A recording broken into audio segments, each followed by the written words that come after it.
Cockroach জনতা পার্টির টানা বিক্ষোভের পর অবশেষে জনসম্মুখে এলেন ভারতের প্রধানমন্ত্রী নরেন্দ্র মোদী।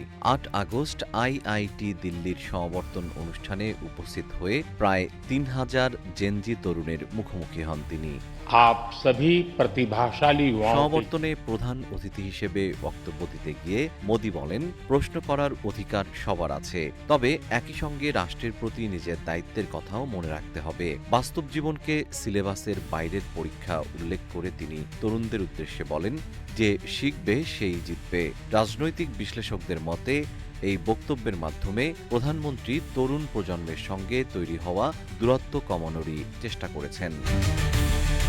অনুষ্ঠানে কৃত্রিম বুদ্ধিমত্তা নির্ভর উচ্চ ক্ষমতাসম্পন্ন সুপার কম্পিউটার পরম প্রজ্ঞার উদ্বোধন করেন মোদী। এছাড়া ৩,০০০-এর বেশি স্নাতক শিক্ষার্থী এবং প্রায় ৫৫৭ জন পিএইচডি গবেষকের হাতে ডিগ্রির সনদসহ সম্মানজনক গোল্ড মেডেল তুলে দেন তিনি।